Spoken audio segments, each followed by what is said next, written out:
거두리로다 거두리로다 기쁨으로 나를 거두리로다 거두리로다 거두리로다 기쁨으로 나를 거두리로다 씨를 뿌릴 때에 나지 아니할까 슬퍼하며 심히 깨달지라도 나중 예수께서 칭찬하시리니 기쁨으로 나를 거두리로다 거두리로다 거두리로다 기쁨으로 나를 거두리로다 거두리로다 거두리로다 기쁨으로 나를 거두리로다 아멘. 263장 장입니다. 263장.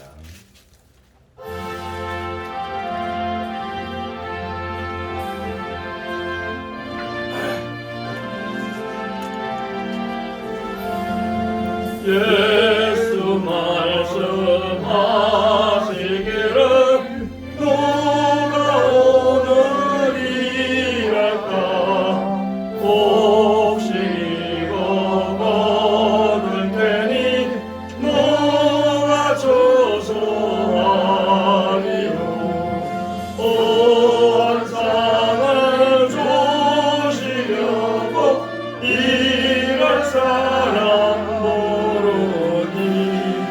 그의 직분 맡으려고 내가 빨리 누구냐 멀리 가서 이방 사람 구원하지 못하나 내 직분 전하면서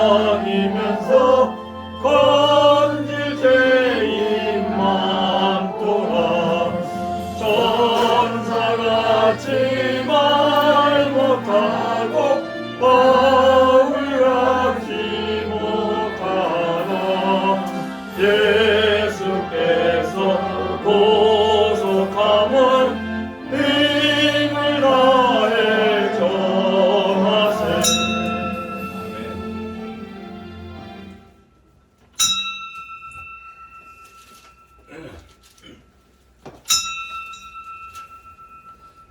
다같이 찬송가 549장 부르시면서 예배 부름에 우리 한 목소리로 응답드립니다. 549장.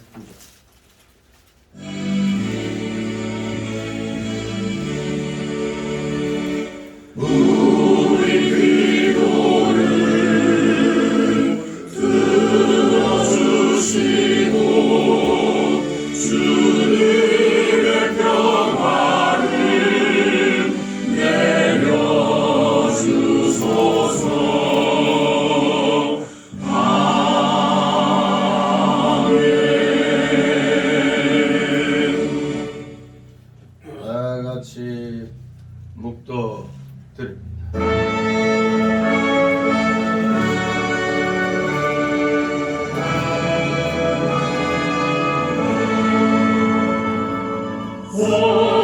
성부성자와 성령 찬송과 영광 돌려보내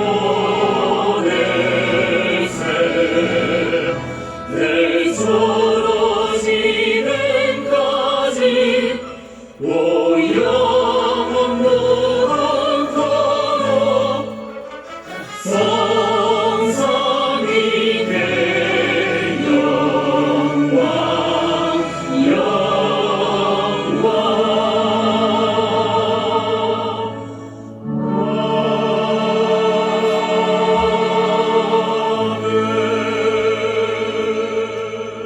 진리를 좇는 자는 빛으로 오나니 이는 그 행위가 하나님 안에서 행한 것임을 나타내려 함이라. 아멘. 다 같이 일어나셔서 찬송가 547장 하나님 앞에 드립니다. 547장.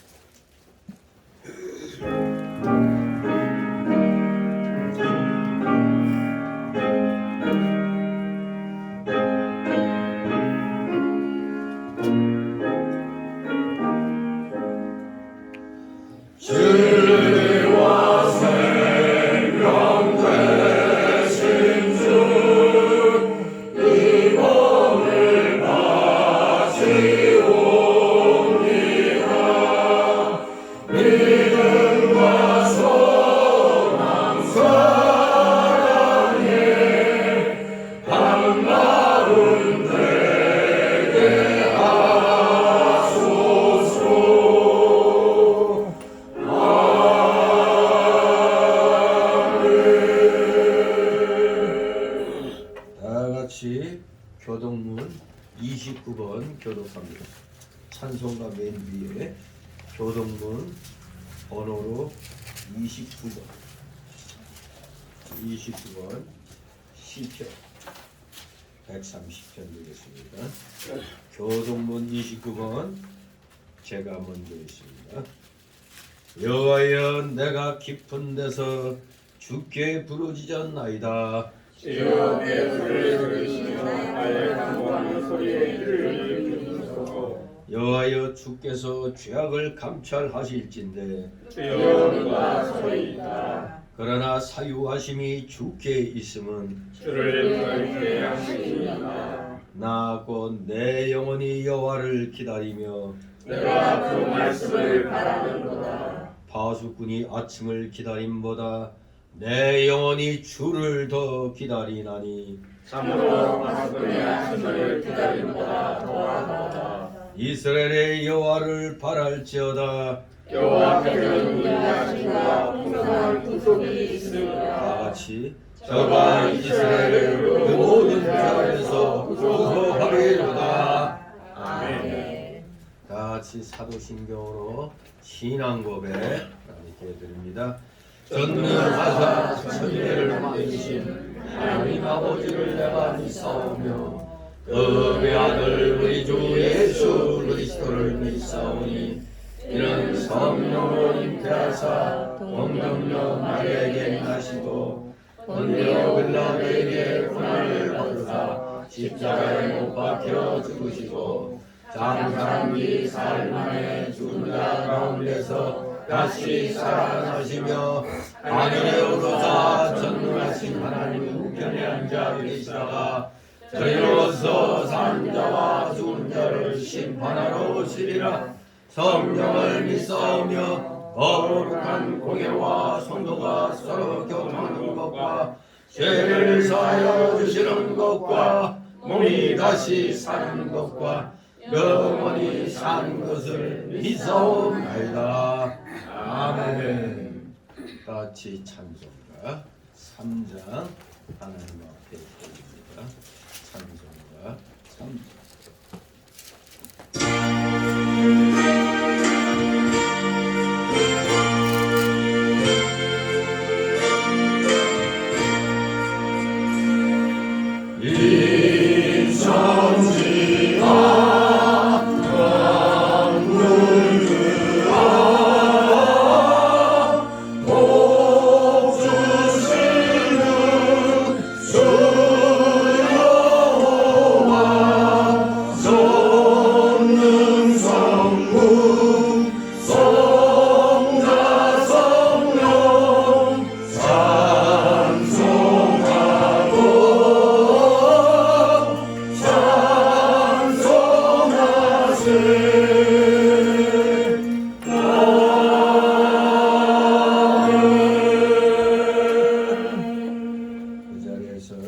하나님 말씀 받습니다. 오늘 주일 오전 예배 때 주시는 말씀 신약 성경 마태복음 10장 산상수훈 5장에서 7장 그 뒤에 10장 나옵니다. 마태복음 10장 16절로 23절까지의 말씀 제가 봉독해 올립니다. 마태복음 10장 16절에서 23절까지 제가 봉독해 올립니다. 오라, 내가 너희를 보냄이 양을 이리 가운데 보냄과 같도다. 그러므로 너희는 뱀같이 지혜롭고 비둘기같이 순결하라. 사람들을 삼가라. 저희가 너희를 공에 넘겨주겠고 저희 회당에서 채찍질하리라. 또 너희가 나를 인하여 총독들과 임금들 앞에 끌려가리니 이는 저희와 이방인들에게 증거가 되게 하려 하심이라. 너희를 넘겨줄 때 어떻게 또는 무엇을 말할까 염려치 말라. 그때 무슨 말할 것을 주시리니 말하는 이는 너희가 아니라 너희 속에서 말씀하시는 자 곧 너희 아버지의 성령이시니라. 장차 형제가 형제를 아비가 자식을 죽는데 내어주며 자식들이 부모를 대적하여 죽게 하리라. 또 너희가 내 이름을 인하여 모든 사람에게 미움을 받을 것이나 나중까지 견디는 자는 구원을 얻으리라. 다같이 23절 이 동네에서 너희를 기뻐하거든 저 동네로 깨하라. 내가 진실로 너희에게 이르노니 이스라엘의 모든 동네를 다 다니지 못하여서 인자가 오리라. 아멘. 모두 제자리에 앉아주시기 바랍니다. 이 시간 하나님 앞에 목회기도 올립니다. 아무것도 없는 무상태에서 오직 말씀으로 천하우주 만물의 모든 것들을 있으라 하시매 그대로 창조된 이 놀라운 창조사여, 진실로 주님이야말로 모든 만물의 주인이시며 주권자이시며 주관자시라는 사실을 오늘도 사랑하시는 자녀들 원근각처에서 이렇게 모여와 주님 앞에 경배드리며 주님의 그 전지전능하심을, 주님의 그 어미하심을, 주님의 그 권위를 우리 모두 소리 높여 찬양과 영광과 존귀를 올려오니 주님께서 홀로 모든 영광 받으시옵소서. 감사를 드립니다. 진실로 이 세상을 바라보고 우리 자신을 바라보면 너무나 미약한 그런 존재로밖에 보일 수밖에 없지만 주님의 구속의 은혜로 그 대리적 속죄의 죽으심으로 말미암아 우리 모두 진실로 영광스러운 존재 하나님의 자녀로 우리 모두 입적되었으니 참으로 이 놀랍고도 크신 이 사랑, 구속의 사랑 어찌 저희가 감당할 수 있겠나이까. 저희들로 하여금 거듭나게 하여 주셔서 진정 하나님의 형상을 따라 지음받은 사람답게 하나님이 자녀 삼아 주신 그 은혜에 우리가 응답하기 위해서 우리 모두 최선을 다하여 하나님께서 기뻐하시는 그 방향으로 우리는 날마다 시간마다 나아가도록 주의 성령께서 저희들을 인도하여 주시고 저희들 온전히 100% 순종함으로 하나님의 뜻을 이루어드리는데 우리 모두 쓰임받게 하여 주시옵소서. 감사드립니다. 정말로 존귀함에 처하지만 우리가 장구하지 못하기 때문에 멸망하는 짐승과 같다고 하셨습니다. 우리가 존귀하지만 깨닫지 못하면 멸망하는 짐승과 같다고 주님께서 말씀하셨습니다.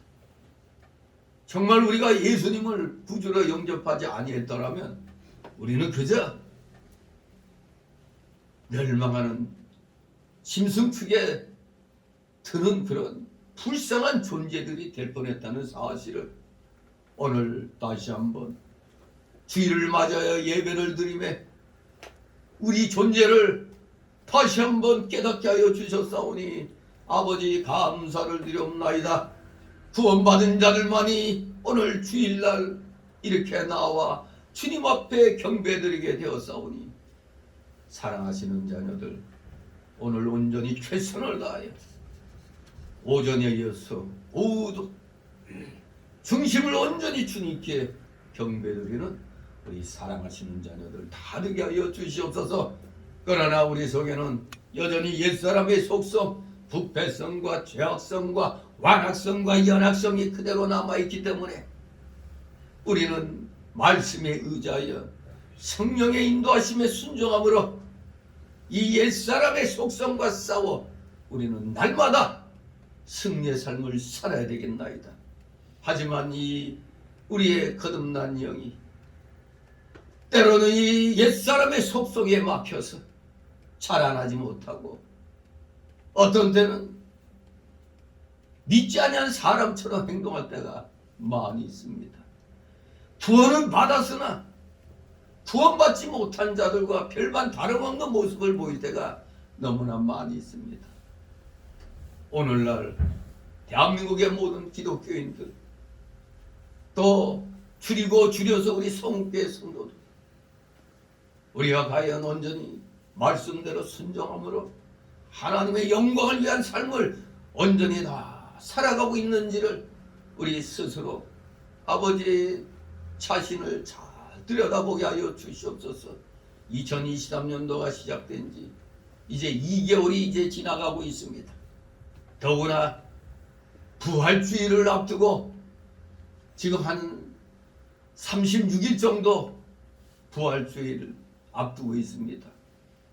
소위 말하는 제2수요일 그때부터 이제 사순절 기간이 지나므로 우리 모두 예수 그리스도의 그 십자가 은혜를 기억하면서 날 위해 대신 십자가 지신 우리 주님의 그 고난의 십자가를 생각하면서 우리는 이 사순절 기간 최선을 다하여 자신을 돌아보며 하나님 앞에 두작한 것들 철저히 회개하면서 우리 자신을 우리는 더욱더 성화시켜 나가는데 우리 모두 최선을 다하는 자들 되게 하여 주시옵소서.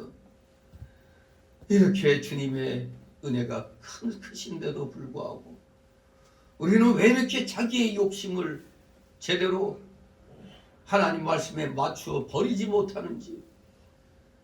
탐심은 또한 우상숭배라고 그랬는데 우리는 알게 모르게 자기 욕심에 이끌려 하나님 앞에 구하는 것들이 너무나 많이 있음을 고백합니다. 진실로 인간의 삶의 목적이 하나님을 영화롭게 하는 것이고 그를 영원토록 즐거워하는 것이라고 말씀하셨는데 나의 찬송을 부르게 하기 위하여 창조하셨다고 그랬는데 우리는 왜 여전히 내 자신의 욕심을 버리지 못하고 내 마음대로 행동하면서도 입만 열면 거짓말을 할 때가 많이 있습니다. 참으로 세상이 온통 사악해지다 보니 우리 기독교인들도 왜 이렇게 인본주의로 나아가고 있는지 진실로 우리가 비둘기 같은 순결함을 버려서는 아니 되는 줄 압니다. 또 그렇다고 뱀 같은 지혜만 가지고 이 세상을 살아서는 아니 되는 줄 압니다. 우리는 하나님이 주시는 지혜로 무엇이 진실이고 무엇이 거짓인가를 똑바로 깨달아서 우리는 나의 생명을 걸고서라도 진리 편에 서야 된다는 것, 이것이 진정 기독자의 삶이라는 것을 우리는 분명히 깨닫고 그렇게 살아야 되는 줄 믿습니다. 우리 그리스도 예수 안에서 경건하게 살고자 하는 자는 핍박을 받는다고 그랬습니다. 우리가 믿음 생활할 때 환난과 공고는 어쩌면 당연한 것인지 모릅니다. 가정에서부터 세상 친구들로부터 사회로부터 또 국가로부터 핍박받을 때가 있습니다. 우리 이런 것들 조금 더 이상하다고 생각하지 말고 예수님 바로 믿으려다 보면 당연히 겪게 되는 일이란 걸 우리 모두 마음판에 새기면서 우리 모두 최선을 다하여 말씀이 지시하시는 저 좁은 길, 바로 그곳이 바로 옛적 길, 바로 선한 의의 길이라는 것을 분명히 인식하고 우리 성도들 간에 반복하지 말고 시기 질투하지 말고 최선을 다하여 서로 위로하고 격려하고 권면하면서 이 환난과 곤고로 가득 찬 이 세상에서 우리 기독자로서의 온전한 삶을 살아가는데 진실로 주님이 말씀하신 대로 소금처럼 빛처럼 우리 모두 살아가도록 우리 최선을 다하는 전심전력을 다하여 좁은 길 가는 사랑하시는 자녀들 다 되게 하여 주시옵소서. 감사드립니다. 오늘도 여러 가지 사연을 안고 나온 우리 성도들 있습니다. 우리 어린 나이와 같은 순전한 마음으로 그 모든 소원들을 주님 앞에 맡기게 하옵소서. 맡기는 것이 진정 믿음의 실력인지 반드시 우리 마치 예배 마치고 돌아갈 때는 기쁨으로 하나님이 주신 해결의 열쇠를 가지고 또 한 주간 열심으로 충성하며 살 수 있는 우리 사랑하시는 자녀들 다 되게 하여 주시옵소서. 감사드립니다. 이제 부족한 자 주님의 말씀을 대언코자 하오니 저의 입술과 영을 주건주장하여 주시옵소서.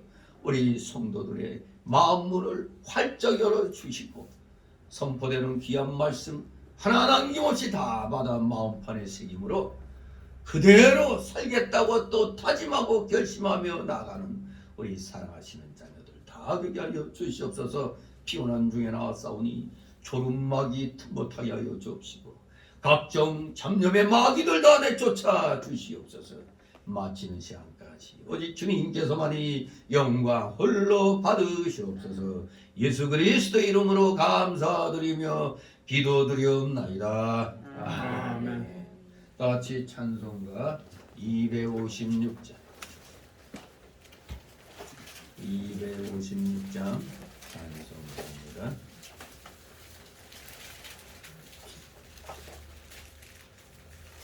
256장 2절 부르고 간주 나갑니다. 간주 끝나고 3절 4절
하늘 뜻을 전하셨다. 생명수는 홀로 예수 처음 이뤘다 주니라. 주님 너를 부르신다. 믿는 자여 어리 알고 눈을 들어 하늘 보라. 다시 사신 그리스도 왕백 속을 사랑하사 오래 참고 기다리셔.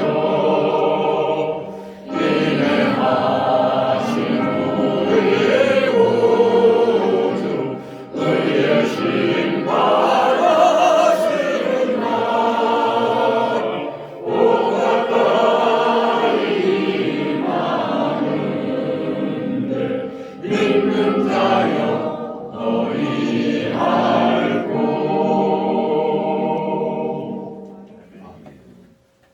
주님의 이름으로 여러분을 환영합니다. 이제 본격적으로 이제 봄을 느끼는 그런 때가 시작이 됐습니다. 그런데 우리가 소위 말하는 꽃샘추위라고 강원도에는 뭐 엄청 또 큰 눈이 엊그젠가 뭐 내렸다고 그래요.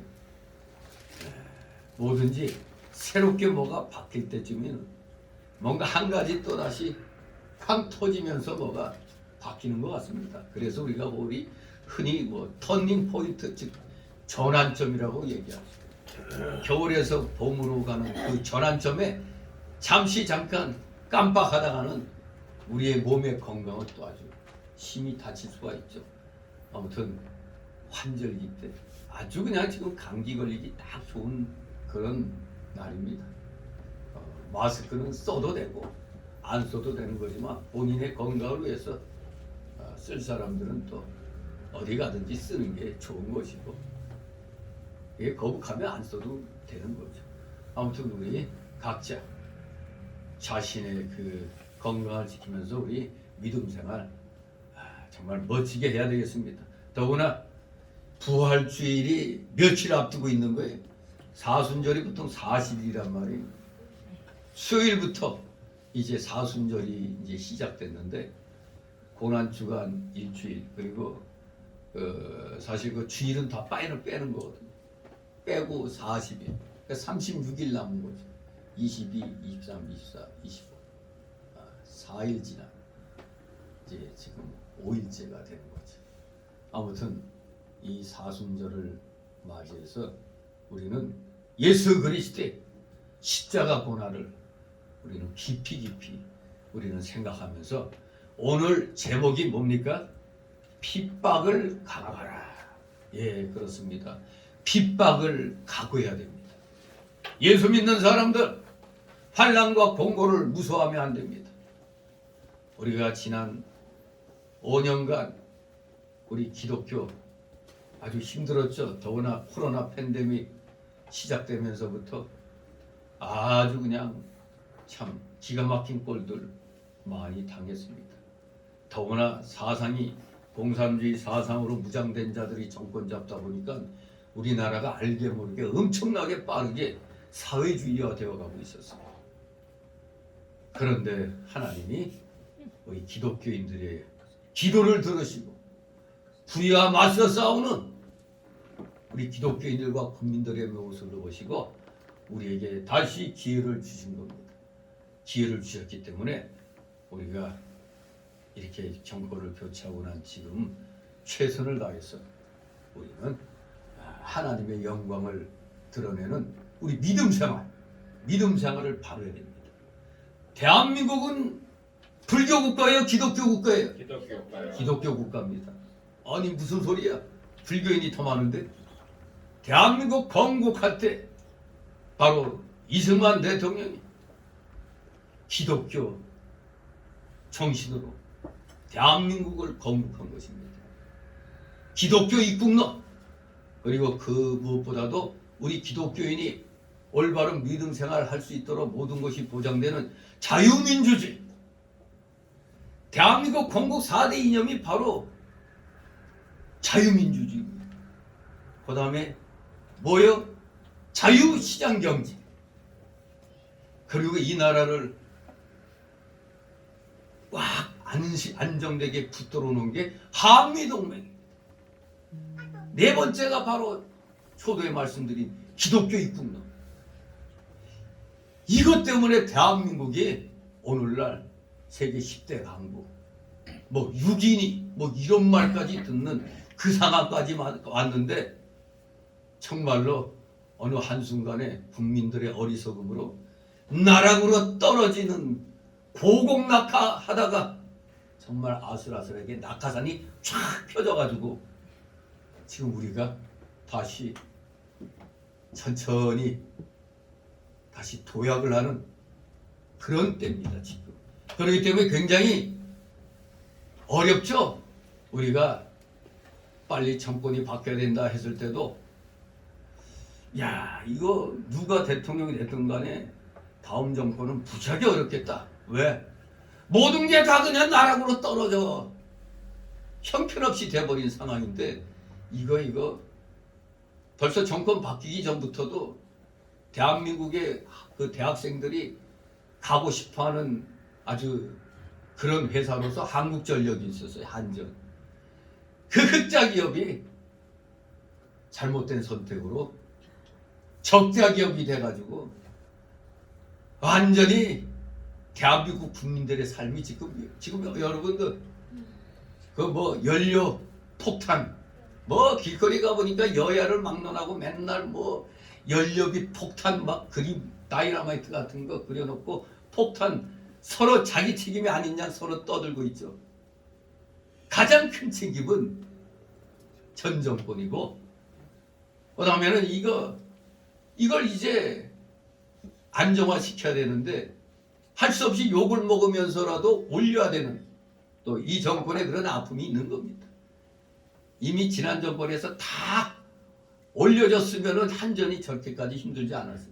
한전이 계속해서 올려야 된다 할 때도 다 막아놓고 있다가 정권이 딱 바뀌고 나니까 나몰라라 너희들 때문이야, 이렇게 다 너 때문이야가 돼버렸어요. 아무튼 여러분 지금 아주 힘든 그런 시대입니다. 모두 느끼지 못했다가 갑자기 가스 요금이 원이 20몇만 원이 40몇만 원이 나오니 눈이 풀라당겨지는 거죠. 그래서 철없는 인간들은 이 정권이 이렇게 바꿔놨더니 정권이 올렸다고 엉뚱하게 어떤 놈이 망쳐놓은 걸 엉뚱한 사람한테 화풀이하는 이런 요상한 시대가 지금 시대입니다. 이 분별력 없는 사람들은 항상 그래요. 여러분 진짜 우리 대한민국 우리 기독교인들이 순탄하게 믿음 생활을 해나가려면 자유민주주의 체제, 이 시장경제 체제, 이것이 한미동맹 이것이 그대로 유지돼 나가야 되는 겁니다. 지금 이북은 세상에 우리가 지금 우크라이나를 도와주자마자 그랬죠. 근데 이북이 핵기술이 급격하게 발달하게 된 원인 제공자가 우크라이나 기술자들이에요. 우크라이나 핵기술자들. 소비에트 연맹이 무너지면서 우크라이나에 있던 그 핵기술자들이 먹고 살 길이 없다 보니까 시리아, 이란, 또 북한 뭐 이렇게 돈에 팔려갔던 것이죠. 그래서 급격하게 북한이 미사일 기술이 이제는 이건 우리가 싫든 좋든 인정해야 될 건 미국 전역까지 그 사정거리에 들어가는 기술을 만들어 놨어요. 그러니까 위성을 딱 띄워가지고 장사정포가 딱 나온다, 또 뭔가 발사하려고 뭐가 딱 이렇게 드러났다 하면 이미 위성으로 딱 찍고 먼저 선제 타격. 그래야 우리가 사는 겁니다. 뭐 전쟁은 어쩌고저쩌고 하나님 뜻이 아니라고 오늘 주보 보면은 전쟁에 대한 것을 실어놨습니다. 서론적인 건데 소위 평화주의자들이 외치는 그 관이 오늘 올린 건데 이제 다음 주에 이게 하나님이 말씀하는 성경적인 전쟁관이 무엇인가를 이제 다음 주에 이제 실리게 되죠. 지금 오늘은 이 평화주의자들, 평화 외치는 자들이 뭐 어떠한 전쟁도 안 된다, 안 된다는 그런 내용이 서론적으로 실려있지만 과연 하나님이 말씀하시는, 성경이 말씀하시는 전쟁관은 무엇인가? 바른 전쟁관을 이제 다음 주에는 이제 실습니다. 아무튼 여러분, 우리 기독교인들 기독교 역사를 통해 보면은 정말 우리가 지금 살만한 겁니다. 이전에 이렇게 복음 전파가 자유롭게 되고 우리 기독교인들이 그냥 좀 큰 소리 칠 수 있게 된 것도 따지고 보면 그렇게 오래된 건 아니에요. 우리나라의 기독교가 1884년경 이렇게 이제 들어와 가지고 처음부터 뭐 기독교가 퍼진 게 아니잖아요. 아무튼 우리가 믿음 생활을 똑바로 하려면은 이 어려운 상황이 닥칠 때 이걸 슬기롭게 극복을 해 나가야 되는데 우리는 이때까지 우리 대한민국 기독교계가 엉터리로 믿음 생활했다는 게 이번 코로나 팬데믹 때 여지없이 다 드러나 버렸어요. 진짜 기독교인이 얼마 안 된다는 걸 느꼈죠. 진짜 교회는 얼마 안 되는구나 그걸 느꼈습니다. 우리 어떠한 상황에서도 정말 이 우리의 믿음을 지켜나가기 위해서는 오늘 제목처럼 핍박을 각오하고 우리의 길을 우리는 가야 되는 겁니다. 네가 아무리 나를 뭐 방해하고 핍박해도 나는 내 길을 가련다. 아무리 악한 저 좌익들이 설친다 하더라도 나는 하나님의 길 가련다. 핍박을 각오하고 우리는 열심을 다하여 나가야 됩니다. 오늘 이 10장 16절 23절은 우리 예수님께서 12 제자를 세우시고 그들을 전도 여행에 파송하시면서 주신 그 교훈의 내용을 정리한 게 이 10장 전체의 그런 내용입니다. 여기 12 제자 파송은 예수님께서 제3차 갈릴리 사역 초기에 행하신 것으로서 훗날 유대 땅에 70명의 제자를 파송한 사건, 그 누가복음 10장에 나오는 그 70명의 제자를 파송한 사건과는 12제자 파송은 구분이 되는 겁니다.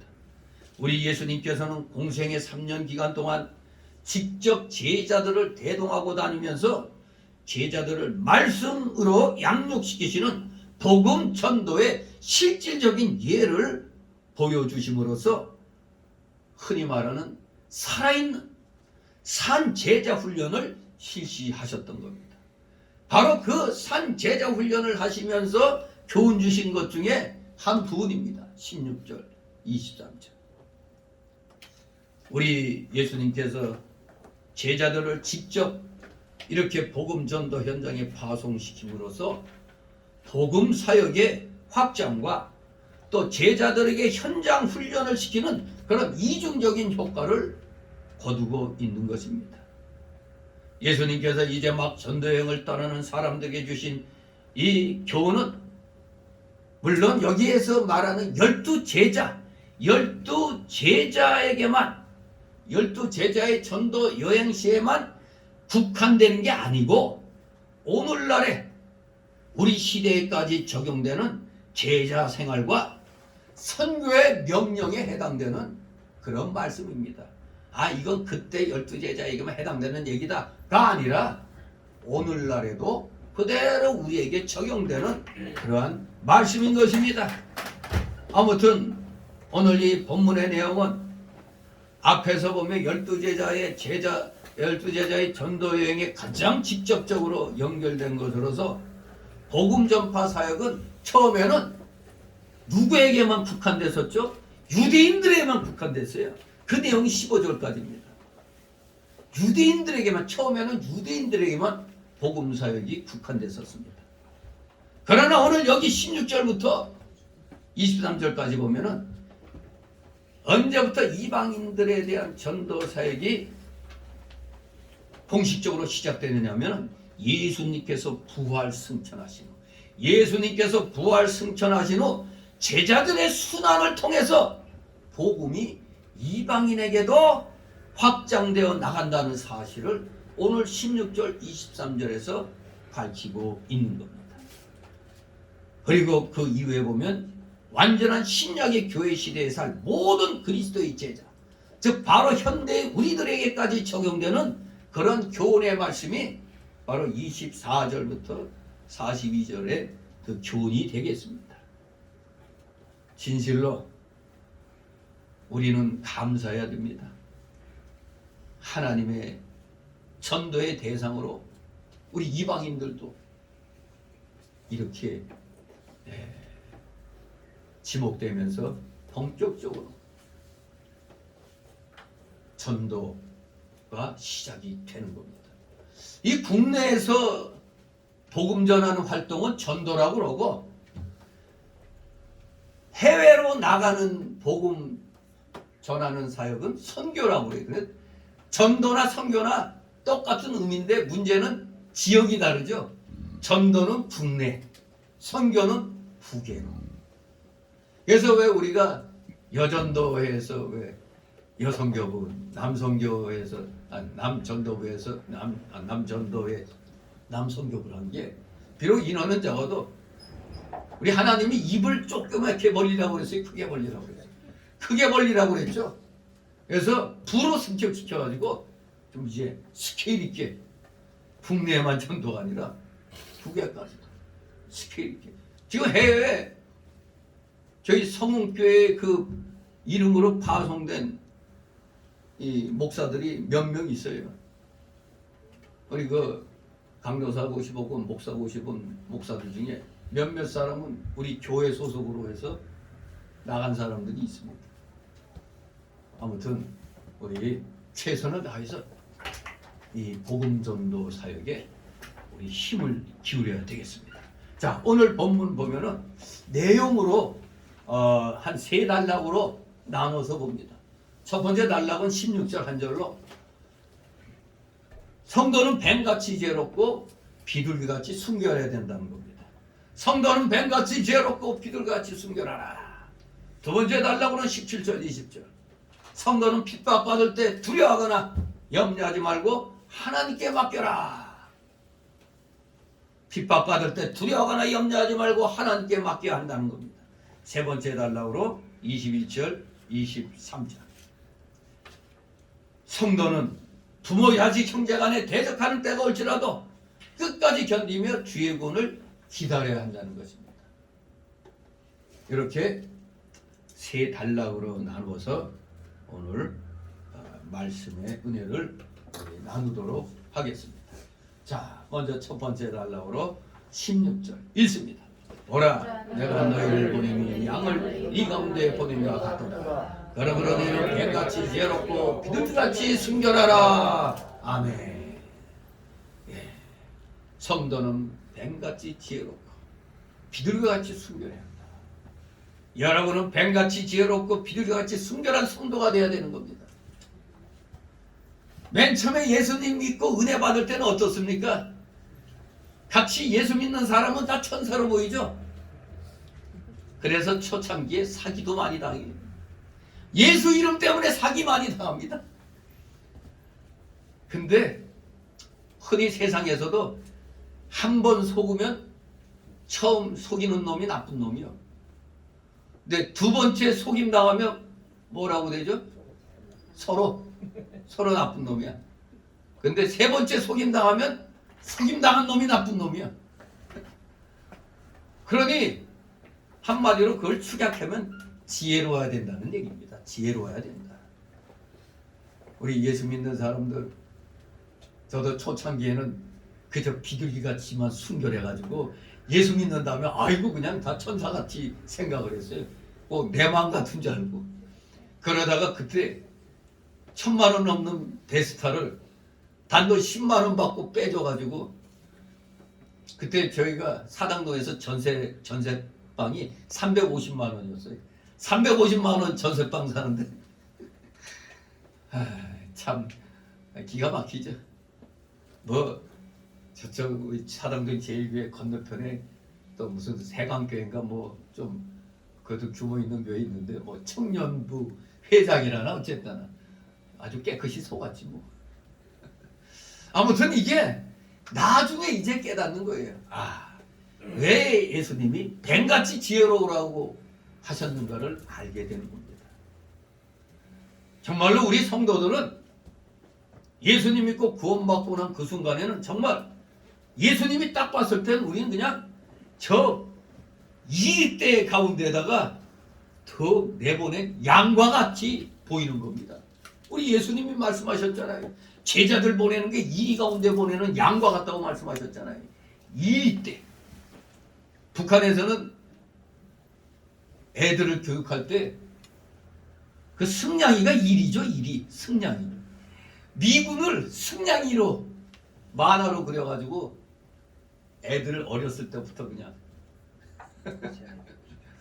미군 쏴주기는 이제 그 훈련을 받죠. 아무튼 저놈들 스스로가 지들이 악한데 미국을 1위 때라고 한다면 저놈들은 뭐가 되는 거예요? 1위 때보다 더 무서운 게 뭔가? 그 아프리카의 밀림에서 보면 하이에나 때 하이에나가 마치 1위 때와 같은 거죠. 그냥 이것들 떼거지로 몰려다니면서 그냥 공격을 하는데 사자고 뭐고 혼자 있으면 사자도 당해요. 막 공격하는 거예요. 마치 지금 목회자 입장에서도 누가 맨 처음 예수 믿고 은혜 받았습니다 막 이럴 때 속으로는 걱정이 돼요. 뭐냐, 다 자기 같은 생각인 줄 알고 밖에 나가서 그냥 그 마음씨 좋은 털보 아저씨 같이 행세하다가는 다 털리는 거예요. 그냥 다 사기당해. 다 사기당해. 근데 참 이 예수님 말씀대로 주는 사랑을 한다는 게 이 쉬운 게 아닙니다. 처음에는 비둘기 같은 순결함 때문에 그런 마음이 생겼었지만 이제 세월이 흐름과 동시에 이러면 나만 호구되는구나 이제 그런 생각이 들어요. 근데 어떤 목사님은 교도소 선교하면서 참 그분은 진짜 대단한 것 같아요. 교도소에서 선교하다 보니까 나중에 교도소에서 출소한 사람들이 찾아와서 좀 융통 좀 해달라, 뭐 사업하는데 뭐 해달라. 이 양반은 정말 대단한 양반이었어. 한 사람도 거절하지 않았어. 자기한테 오는 사람. 결국 심지어는 어떤 일까지 일어나느냐, 나중에는 없으니까 자기 집까지 팔아가지고. 근데 그분의 생각은 그거예요. 아니 예수님이 겉옷 달라고 하면 속까지 벗어주라고 그랬지. 오리 가자고 하면 심리까지 가자고 그랬는데, 그리고 구약 성경에 꾸고자 하는 자에겐 거절하지 말라고 그랬는데 오늘날 모두 너무 야가 빠져가지고 그렇게 안 하잖아요. 근데 그 목사님은 그러니까 그 사모가 기뻤을까요? 힘들었을까요? 아마 힘들었을 겁니다. 진짜 이혼한 당하게 다행이죠. 그래서 그분은 얼곱게 말씀대로 실천하는 거예요. 그냥 말씀대로. 그게 신문에 그때 국민일보에 났던 얘기였는데 아마 그만큼 베풀었기 때문에 처음에는 어려웠어도 사기당하고 이런 게 많았죠.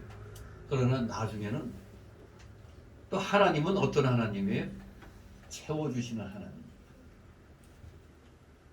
그것이 또 거의 신문에 실리니까 또 지각 있는 또 대형교회 목사들이나 지각 있는 성도들이 가만히 있었겠어요?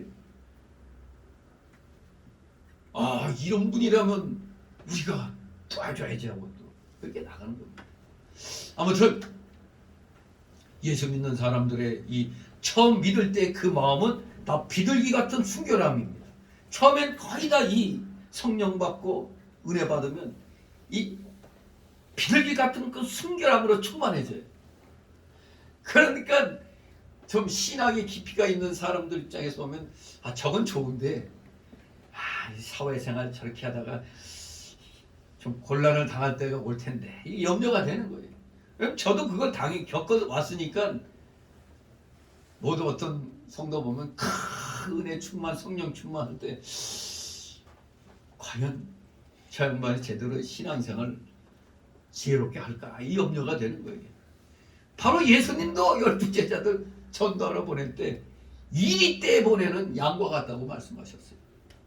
이리 가운데 양을 보내면 우리 동물의 왕국에서 많이 보잖아요. 이리 때가 구름같이 몰려 들어와서 물어 뜯고 찢고 잡아먹는 겁니다. 바로 예수님은 우리 성도가 이 세상에서 복음을 가지고 생활하는 것도 마치 이 이리 가운데 있는 양과 같은 생활이라는 겁니다. 이리 가운데 우리들이 놓여 있다는 겁니다. 예수 믿고 구원받은 자들이 이제 이 세상에서 나 예수 믿는 사람이요 하고 딱 나서는 순간 이리 가운데 있는 양과 같은 신세가 된다. 예수님 마음이 여러 가지로 착잡, 인간적인 마음으로는 착잡했겠죠. 저 녀석들이 잘해야 될 텐데 했을 겁니다.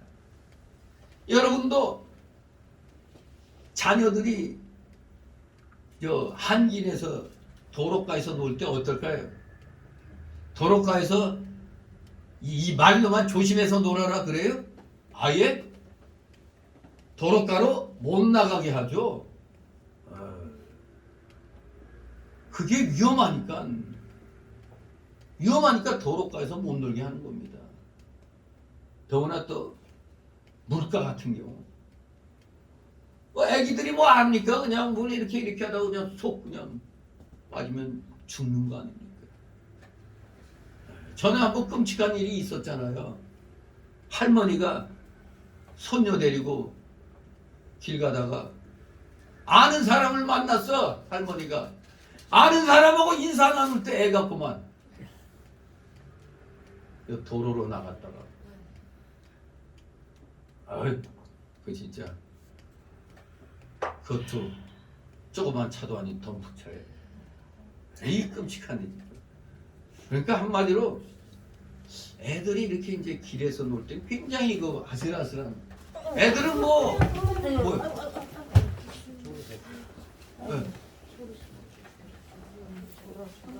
졸았어요? 네. 다행이고 나는 어지러웠어요. 모두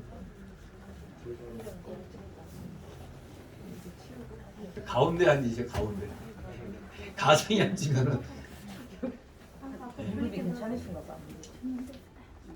괜찮아? 우리 이게 노인분들도 이래요. 노인분들도 혼자 이렇게 다니시고 하면은 마치 이리 가운데 거하는 양과 같은 그런 느낌을 받게 돼요. 불안한 느낌. 자녀들이 또 그런 불안한 느낌을 갖게 됩니다. 정말로 여러분들은 정말로 좀 안쪽으로 앉으셔야 되겠네. 졸다가 옆으로 코나. 젊은 사람들은 그런 일이 있어요. 근데 젊은 사람들은 졸다가 옆으로 순간 탁 기울어질 때 그래도 운동신경이 있어갖고 순간 탁 이렇게 일어나지만 노인분들은 이게 어렵죠. 아무튼 아주 또 우리 이집사님이 아주 신뢰를 보여주셨네. 가생이 앉아있다가 조심해야 됩니다. 항상.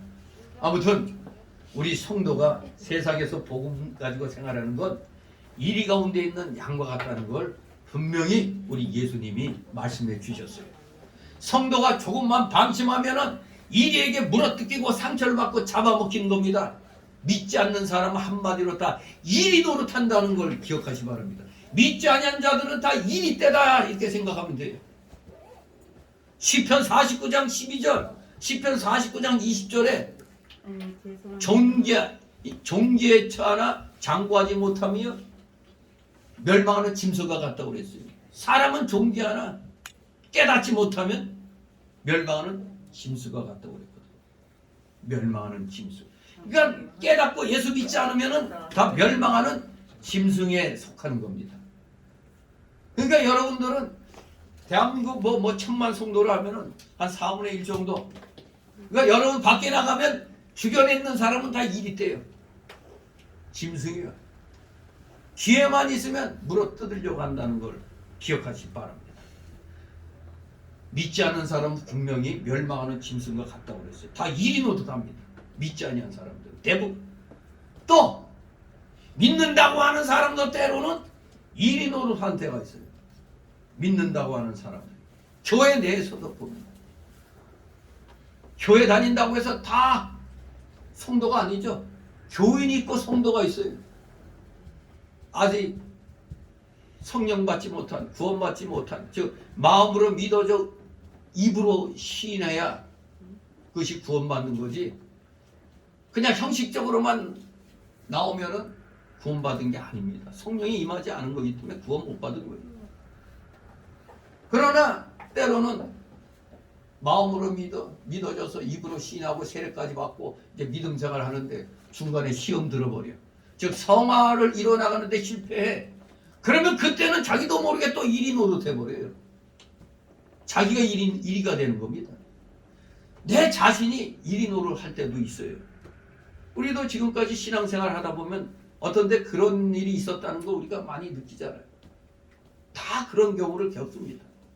믿는 사람도 어느 시간에 이리로 변하는지 모르는 겁니다. 언제 어디서나 성도를 잡아삼키고 물어뜯고 손해를 주려는 이리의 역사가 우리 주변에 널려 있다는 것을 잊으면 안 됩니다. 그래서 우리가 이런 이리에게 손해보지 않으려면 각성을 해야 돼요. 첫째, 나는 지금 이리 가운데 나가는 양이다. 이걸 깨달아야 돼. 나 지금 저 환난 가운데 나가는 양이다. 이리 가운데 나가는 양이다. 내가 이제 구원받았으니까 여러분 양이에요. 양. 구원받았으니까. 자신이 양이라는 걸 깨달아야 됩니다. 두 번째로는 또 이리에게 손해보지 않도록 조심해야 돼요. 손해보지 않도록. 어떤 사람을 만나도 신앙의 손해를 보지 아니하고 구원을 이뤄나가는데 실패하지 않도록 해야 합니다. 어떤 때는 자기 부모나 형제나 처자도 이리가 되어 신앙생활에 상처를 주려고 합니다. 그때는 사람이 아니고 일인 줄 알고 경계해야 됩니다. 우리 예수님도 베드로가 예수님이 십자가 사건을 말씀하시니까 베드로가 아니되옵니다 그랬잖아요. 아주 믿음이 충만했어요. 아니되옵니다 그랬죠. 그러니까 예수님이 사단아 물러가라. 예수님은 하나님의 뜻을 이행하려고 이 땅에 오신 거예요. 즉 십자가 지시려고 오신 겁니다. 그런데 십자가 지면 안 된다고 하니까 사단아 물러가라 그러죠. 그러니까 베드로도 대단한 사도인데 한때 이리가 된 거예요. 그때 예수님 앞에서 잠시 이리 노릇한 겁니다. 아무튼 이렇게 충성스러운 사람도 때로는 사람이 아니고 이리가 된다는 걸 깨닫고 경계해야 됩니다. 여전히 사람인 줄로 알고 나아가다가 그 일에게 붙잡혀 신앙에 큰 손해를 보는 경우가 많이 있습니다. 그렇기 때문에 우리 성도들은 언제든지 이리 가운데 있는 양으로서 항상 삼가 조심해야 되는 겁니다. 세 번째로는 이제 하나님이 왜 뱀 같은 지혜를 가지라고 하느냐? 도리어 자기를 해하려고 호시탐탐 노리는 이 이리를 내 구실에 이용해야 돼. 내 구원 이뤄나가는데 이용해 먹어야 돼. 오히려 바로 우리 성도는 모든 것을 자기 구원에 이용할 줄 아는 지혜가 있어야 됩니다. 이리 노릇을 하는 사람이 있어도 그 사람을 내 구원에 이용할 수 있어야 돼요. 스데반이 돌로 자기를 쳐 죽이는 사람들에게서 손해보지 않았을 뿐만 아니라 자기 구원에 잘 이용했잖아요. 자기 구원을 이뤄나가는데 스데반은 그 원수를 사랑함으로 그만큼 자기가 더 만들어졌던 겁니다. 그 사람들 때문에 하늘문이 열리는 것을 보기도 했습니다. 사람들이 스데반을 향해 돌 던질 때 그 돌 던지는 사람들 때문에 하늘문이 열리는 걸 보았습니다. 예수님은 가룟 유다를 또 자기 구원에 잘 이용하셨잖아요. 예수님은 환도와 뭉치를 가지고 나온 사람들이나 제사장 바리새인들이나 빌라도를 잘 이용했습니다. 우리 예수님은 한 번도 손해보지 않으셨던 겁니다.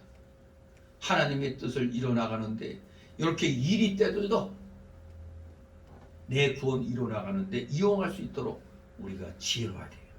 네 번째로 또 긍휼의 마음을 가져야 되는 게 일이 노릇하는 사람에게도 비록 저 사람이 일이 노릇하고 있지만 불쌍히 여기고 사랑하는 마음으로 복음을 전해줘야 됩니다.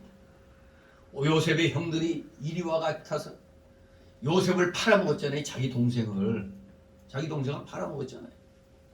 그랬더니 요셉은 결과적으로는 형들의 구원에 유익을 줬죠.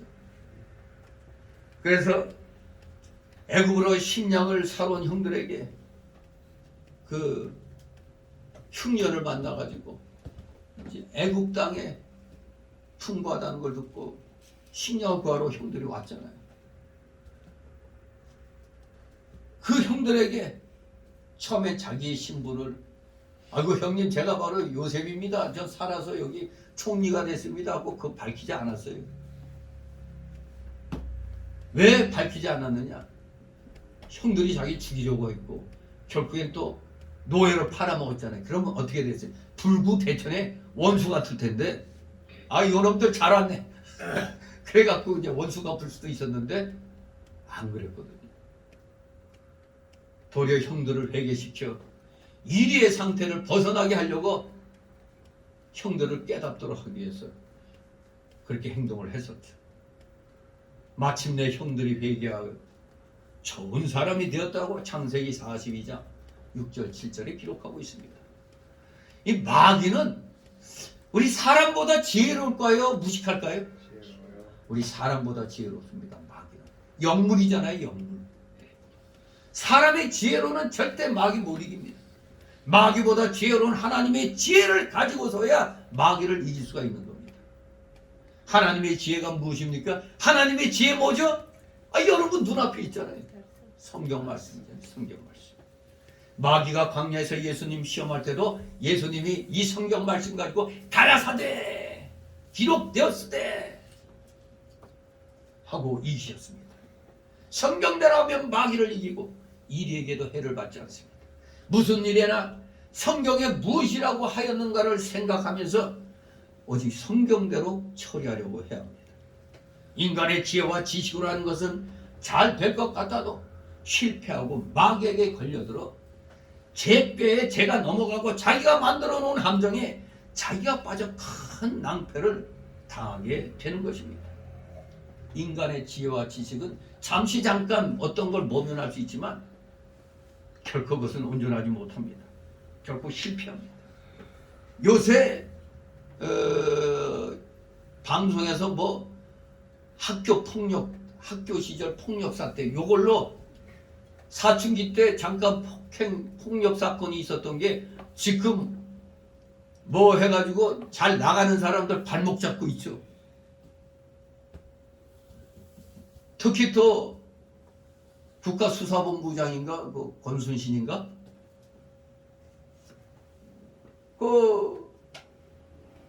그 자리에서 하루 만에 사퇴했죠. 아들이 학교 다닐 때 뭐 누굴 두들겨 팬 건 아닌데 좀 야비하게 언어로 엄청 그렇게 언어로 그냥 진이겨놨던 모양이에요. 그래서 뭐 심대한 뭐 심적 타격받고 뭐 해서 뭐 소송까지 갔다고 그러는데 결코 소송 재판 기록에 학생 시절에 그 상황이 잘 기록되어 있어가지고 빼도 박도 못하는 상황이 돼버렸기 때문에 인정하고 물러난 거죠. 그때는 이제 잘 나가는 검사 뭐 변호사 그럴 때는 그 자기 지위를 가지고 막 이렇게 소송 걸고 막 이래가지고 모면을 했단 말이에요. 그래서 무사히 딴 데로 전학을 가도록 했었는데 전학도 안 가도록 돼가지고 서울대 그래서 들어갔단 말이에요.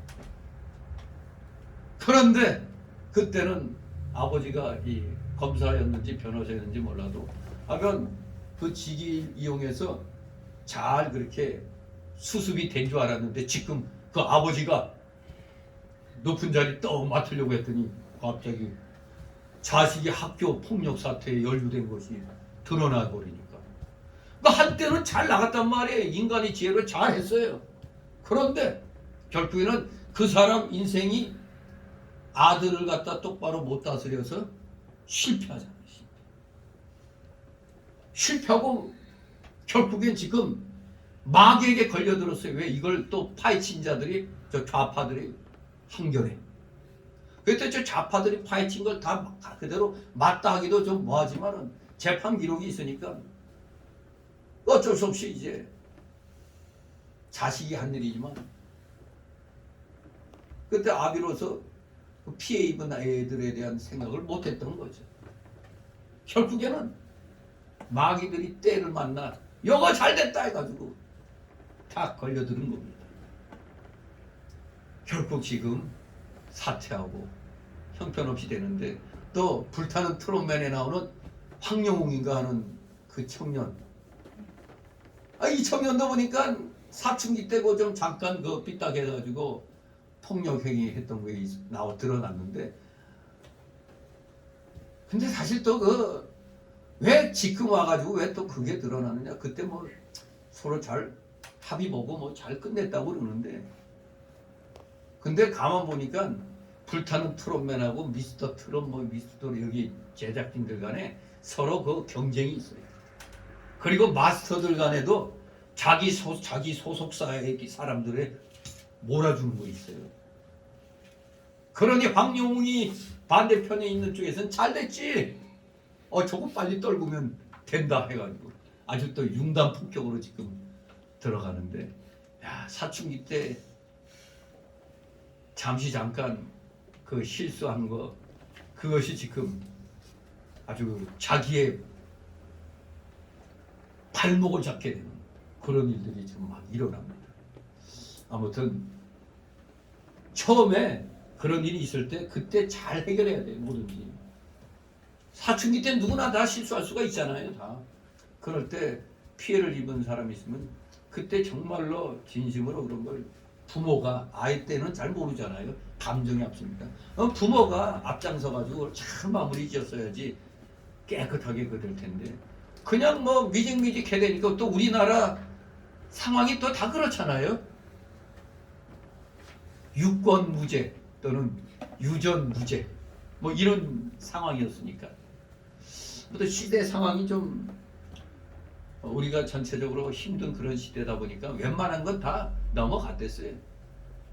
하지만 지금 이제 뭔가 좀 잘 정리되고 하는 그런 시대에 있다 보니까 이제 막 이런 것이 또 서로 정쟁이 심해지니까 상대방의 그 티끌을 하나 보니까 그 티끌을 들보처럼 만들어야 되거든. 아무튼 우리 인간의 지혜와 지식은 그때뿐입니다. 그때뿐이에요. 잘 될 것 같아도 실패하고 마귀에게 걸려들어 제가 넘어가는 겁니다.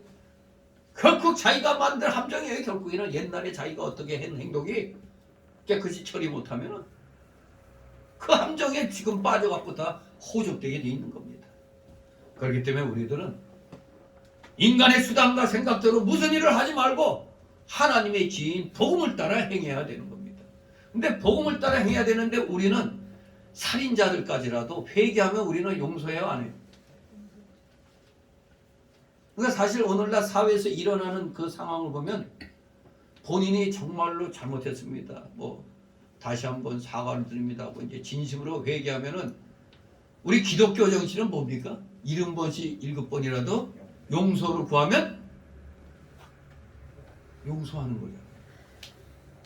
근데 지금 사회 분위기는 용서가 어딨어. 옛날에 뭐 일어난 일이 있으면 그거 하나로 아예 그냥 뼛속 깊이 우려먹으려고 하니까 이게 분위기가 좀 그래요.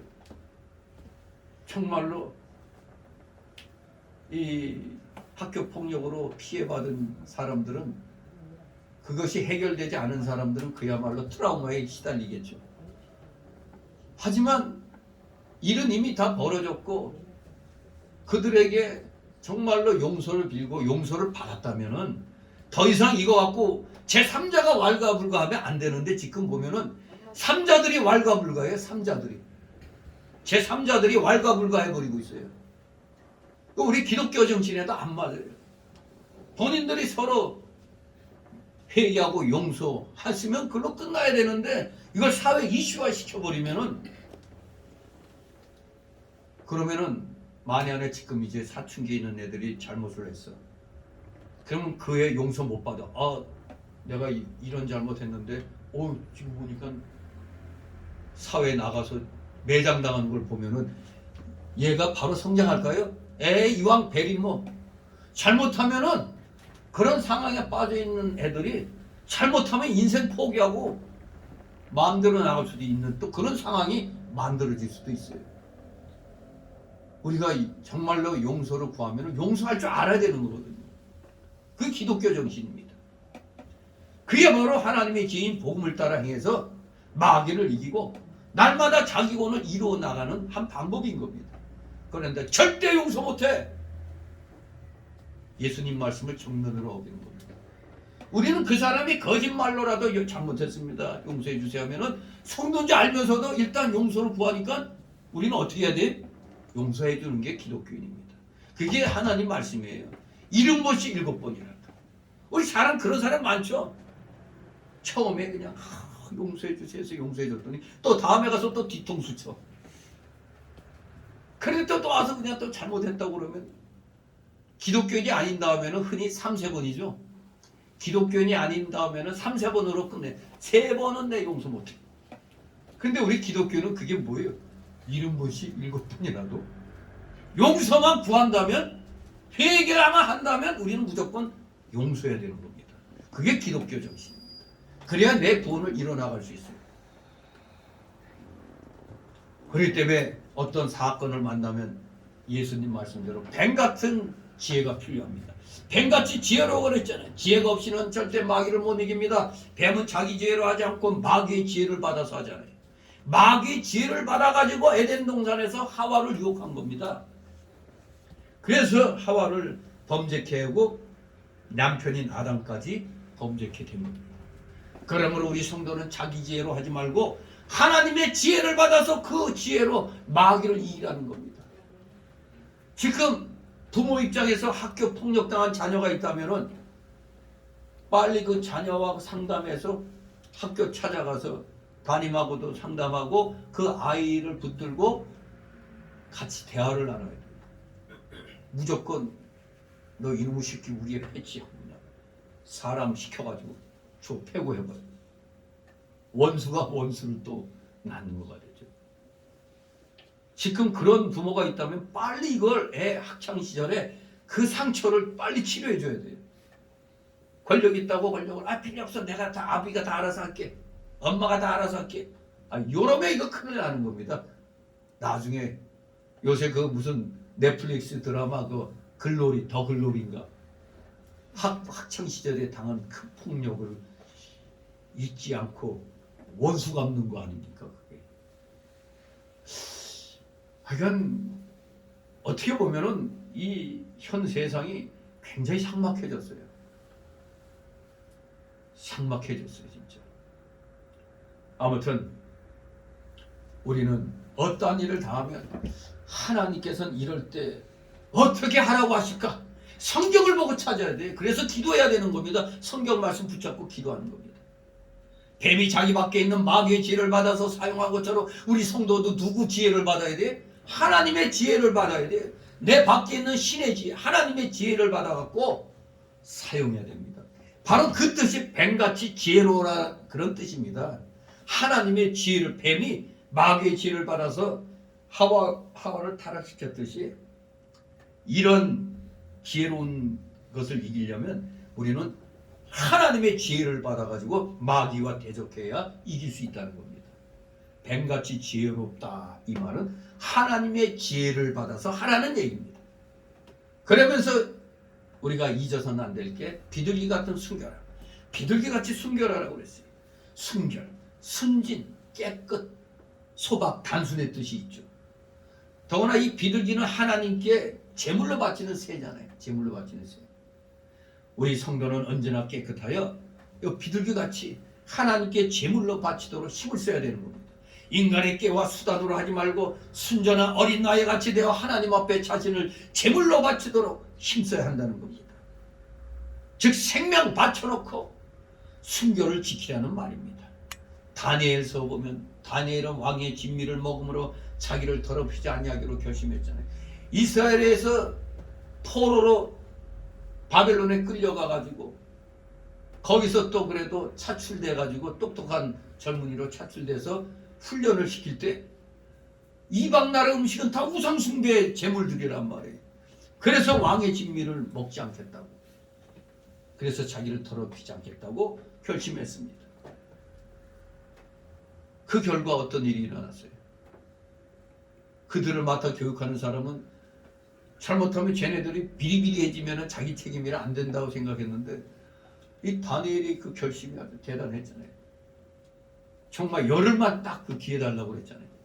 그랬더니 도리어 채소만 먹었는데 더 그냥 얼굴이 그냥 바짝바짝하고 그냥 기름기 흐르고 그냥 더 청명하게 됐잖아요.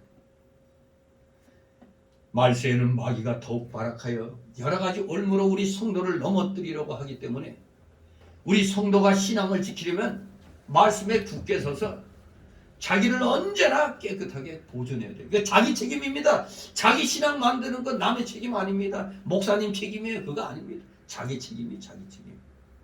이단교에 나가가지고 듣고 있으면 그 누구 책임이야? 그 목사 책임이야? 자기 책임이지. 자기 책임이에요. 우리 영적 생활에 손해 주려고 이리가 찾아오면 하나님께 지혜를 구하고 진리의 말씀을 굳게 붙들어 자신을 깨끗하게 지켜서 비둘기같이 우리의 몸과 마음을 제물로 바쳐서 하나님의 뜻대로만 순종해야 되는 겁니다. 진실로 우리가 순결만 해서는 안 된다고 그랬죠. 하나님의 지혜를 빌려서 마귀를 물리칠 수 있는 뱀 같은 지혜가 항시 동전의 양면처럼 같이 있어야 돼요. 항상 하나님께서 오라 하면은 저기 있습니다 하고 이렇게 나아갈 수 있도록 항상 제물로 바쳐지도록 우리는 항상 준비를 하고 있어야 돼요. 이게 비둘기 같은 순결한 마음의 자세예요. 항상 제가 여기 있나이다 이런 자세. 그래야 하나님이 지혜도 주시고 상황도 역전시켜 주시는 겁니다. 이렇게 뱀처럼 지혜롭고 비둘기같이 순결한 여러분이 되시기를 소망합니다. 두 번째 달라고 17절 20절. 성도는 핍박받을 때 두려워하거나 염려하지 말고 어떻게 하라고? 하나님께 맡겨야 한다는 겁니다. 17절 있습니다. 사람들을 상가라 저희가 너희를 공의에 넘겨주겠고 저희 회당에서 채찍질하리라. 아멘. 사람들을 상가라고 그랬습니다. 도움을 반대하고 대적하는 사람들이 일인 줄 알고 다 멸망하는 짐승과 같다고 그랬잖아요. 일인 줄 알고 삼가 조심해서 신앙에 손해보지 않도록 하라는 겁니다. 즉 앞의 말씀과 연결하면 신앙에 손해보지 않으려면 비둘기 같은 순결함 속에 뭐를 갖고 있어야 된다? 뱀 같은 지혜를 갖고 있어야 되는 겁니다. 왜 조심해야 되느냐? 너희를 공의에 넘겨주겠고 저희 회당에서 너희를 채찍질한다고 그랬습니다. 공회란 이때 사내들인 공회를 말합니다. 각 지파 12지파에서 6명씩 뽑아가지고 72인으로 구성된 유대 나라의 최고 법정이 사내들인 공회입니다. 또 회당은 동네마다 있습니다. 동네마다. 거기에서 율법을 가르치고 예배를 드리기도 하며 재판도 했습니다. 이 회당 예배는 바벨론 포로 생활에서 생겨난 겁니다. 오늘날의 그 예배 형태가 이 회당 예배와 비슷해요. 바벨론 지역에 끌려가니까 거기에서 예루살렘으로 와서 제사, 하나님께 제사 드릴 수 있어요? 없어요? 포로지에서 못 나오잖아요. 그러니까 못 나오기 때문에 거기에서 이제 이런 회당 예배가 생긴 겁니다. 모여서 그때 제사장이나 선지자나 누구야 저 서기관이 있으면 거기서 율법을 낭독하고 그래서 거기서 이제 말씀 강론하고 기도하고 하는 것이 예루살렘에서의 그 실질적으로 찾아와서 예물 드리고 제사 드리는 것을 포로 치기에는 할 수가 없기 때문에 그곳에서 하다 보니까 이 회당 예배가 거기서 생겨난 겁니다. 바로 이 회당에서 율법도 가르치고 예배도 드리고 재판도 했던 겁니다. 우리 성도가 신앙을 지키려면 이렇게 세상 법정에 끌려가고 채찍질 당하고 많은 고난도 받을 각오를 해야 된다는 겁니다. 예수 믿는 거 복 받으려고 믿는다. 예, 궁극적으로 맞아요. 그러나 복도 그냥 오는 게 아니잖아요. 자격이 갖춰져야 오잖아요. 아니 어린애한테 칼 갖고 놀게 놔둬요? 다칠까봐 안 주죠. 근데 애가 어느 정도 커서 자기가 마음대로 다룰 수 있을 때 아무거나 다 맡기지. 바로 그런 겁니다. 뭐 재벌가의 그 자녀들이 뭐 그냥 놀고 먹다가 그 자리 이어갔습니까? 어떻게든지 이걸 운영할 수 있는 그 자격을 갖추기 위해서 외국으로 유학 보내가지고 아주 고생 찔찔하게 시켜가지고 그냥 실력을 갖춰가지고 오게 해서 뒤를 이어봤잖아요.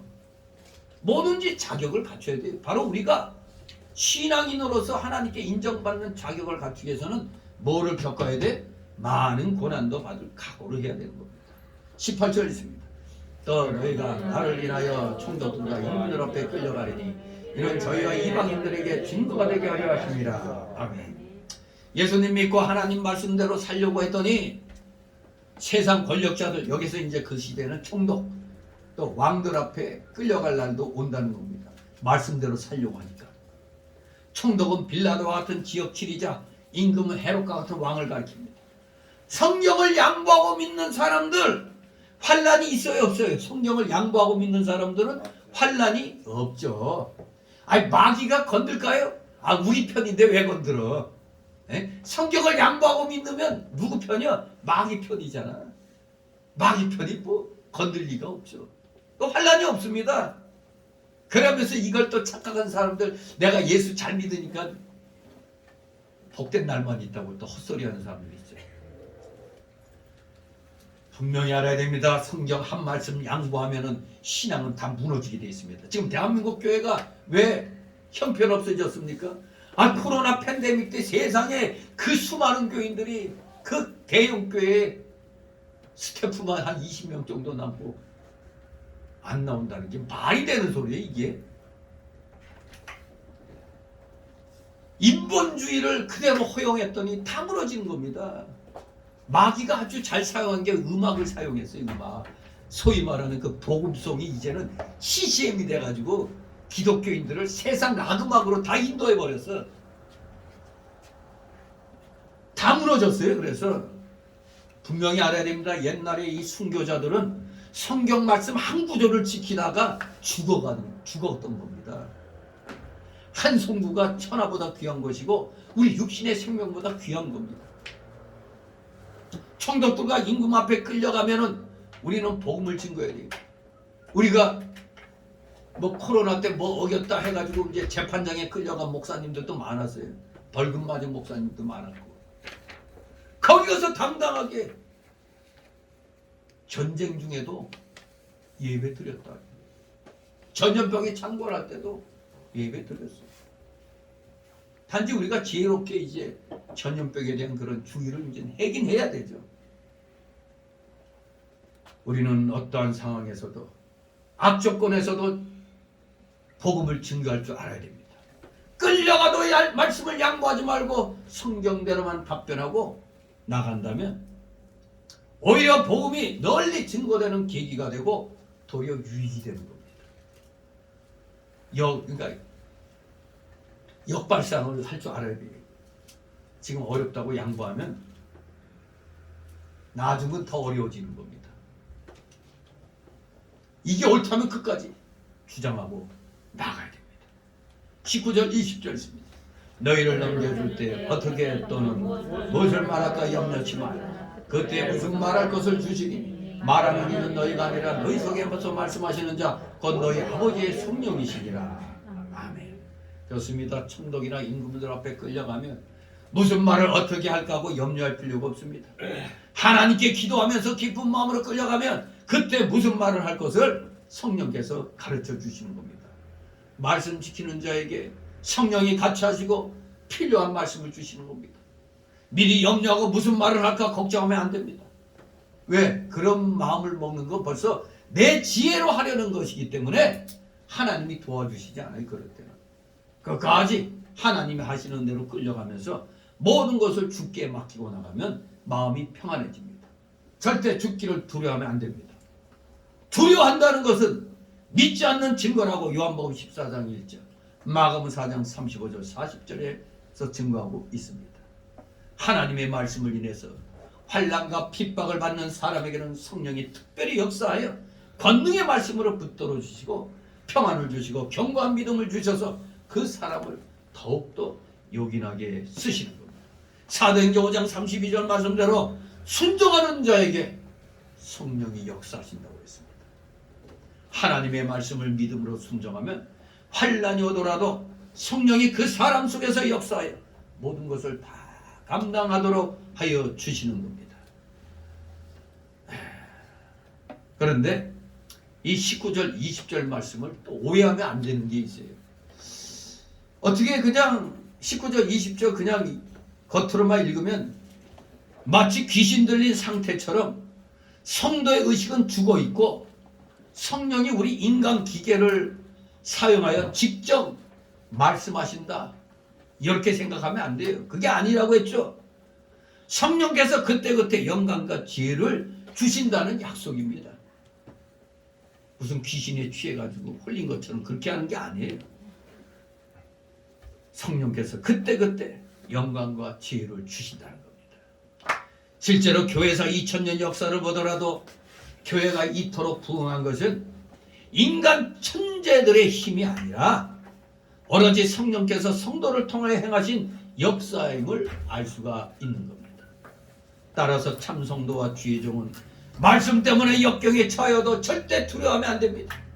말씀 때문에 일어난 부흥을 자신의 공이라고 감히 생각하셔서는 안 된다는 겁니다.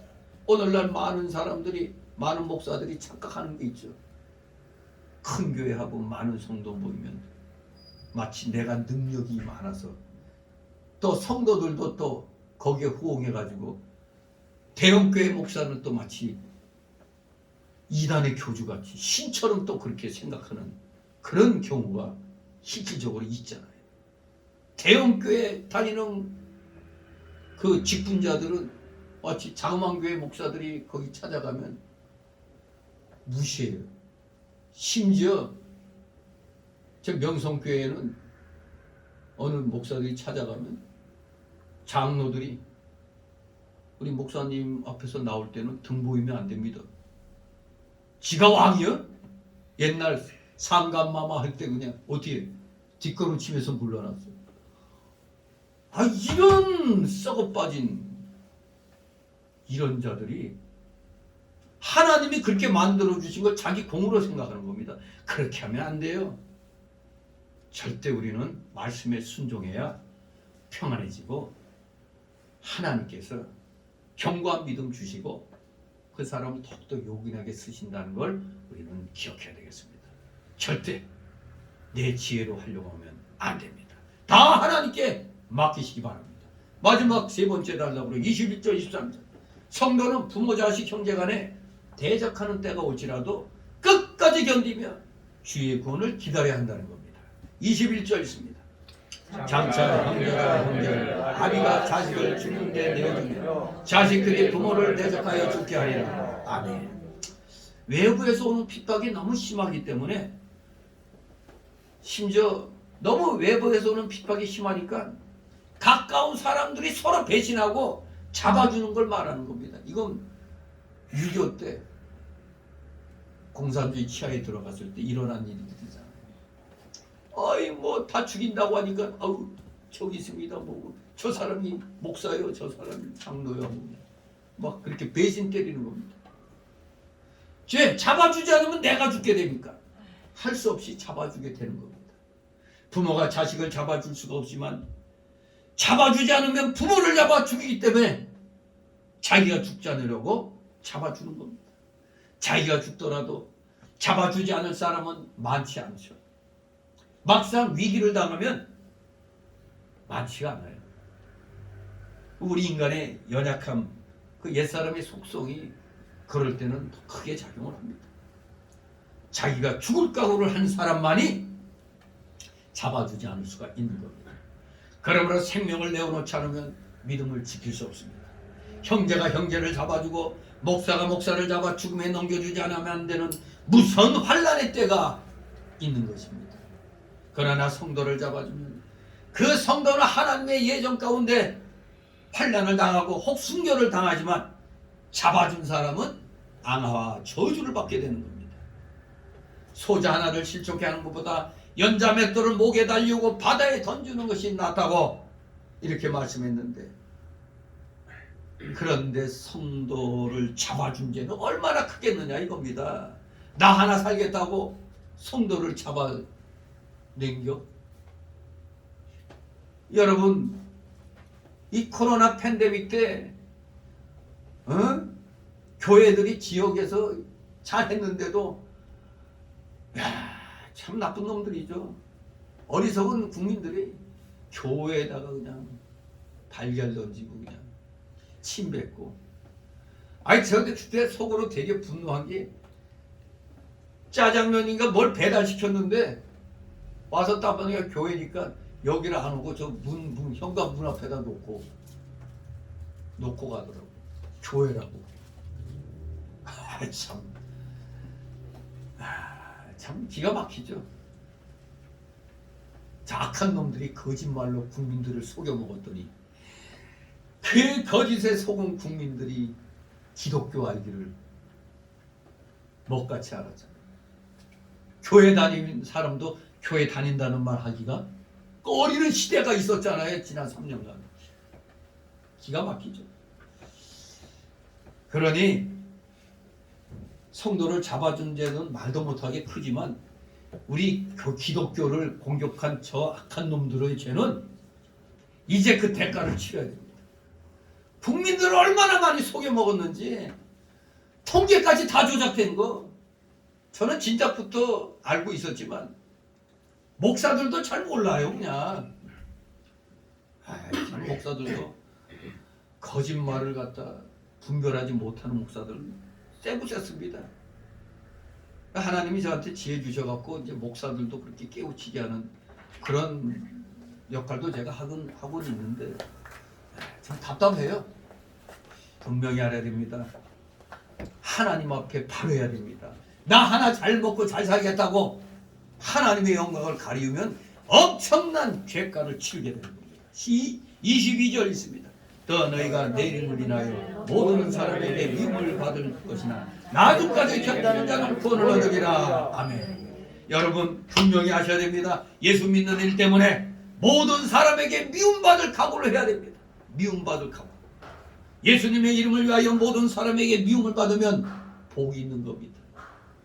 그러므로 미움을 받아도 끝까지 참고 견뎌나가면서 말씀을 지켜야 됩니다.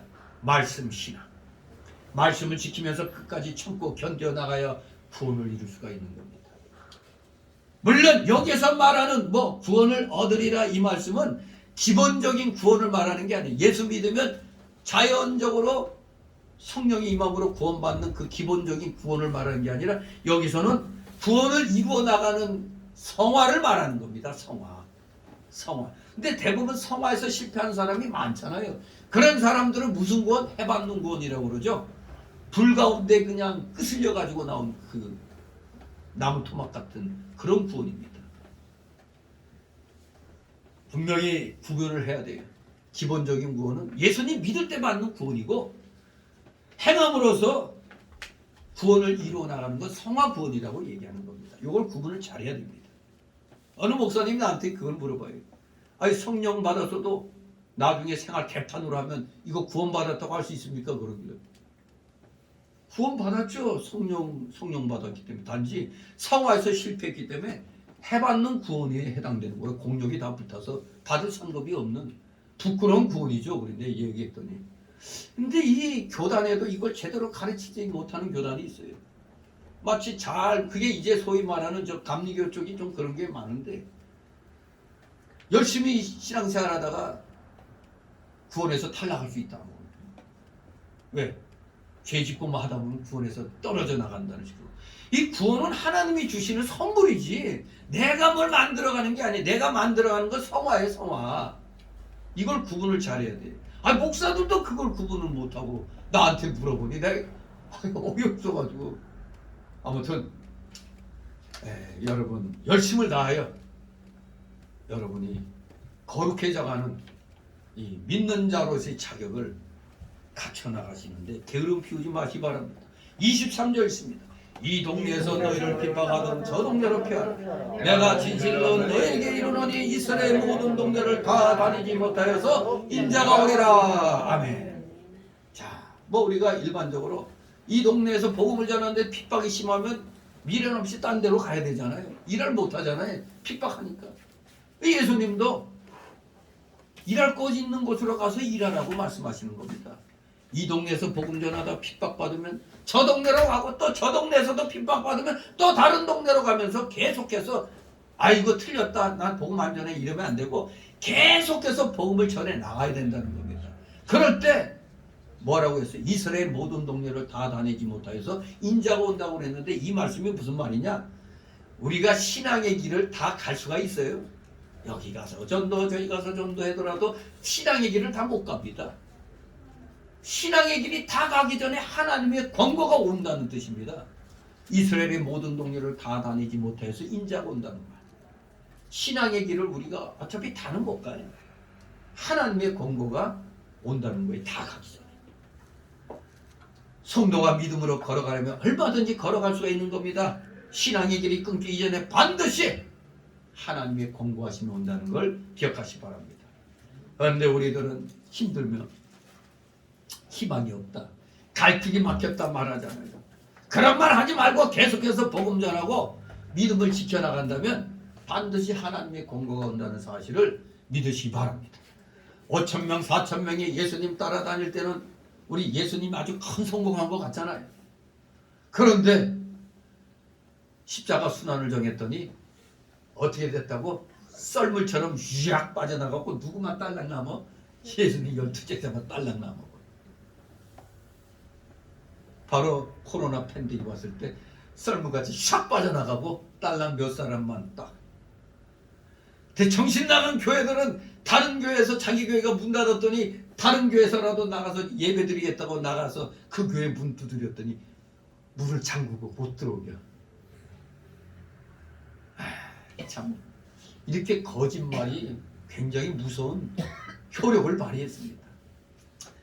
아무튼 우리 예수님도 정말 큰 성공한 것처럼 우리 눈에 보였지만 다 물러가고 전도하러 내보낼 때는 70제자뿐이었고 그 다음에는 12제자만 딸랑 남았습니다. 더구나 또 겟세마네 동산에 나갈 때는 누구만 따라왔어? 3제자만 따라왔어요. 또 예수님이 심판받는 자리에는 2제자만 따라왔습니다. 점점 줄어듭니다. 또 십자가에 못 박힐 때는 누구밖에 없었어? 요한 한 사람뿐이었습니다. 예수님이 십자가에 못 박혀 죽으심으로 외부적으로 볼 때는 다 실패한 것 같지만 실패가 아니었습니다. 예수님은 죽기까지 하나님을 복종하여 의를 완성시켰습니다. 그 의로 인하여 예수님은 죽은 자 가운데서 다시 살아난 겁니다. 그렇습니다. 진리를 붙들고 나가면 외부적으로는 다 실패한 것 같아도 반드시 하나님의 권고하고 하나님이 하시는 일이 성공되어 나가는 겁니다. 제가 맨 처음 개척할 때는 1년도 못 넘길 거다. 3년도 못 넘길 거다. 제일교회에서 그랬어요. 왜? 안병남 목사같이 목회하면 오래 못 간다 그래요. 22년째잖아.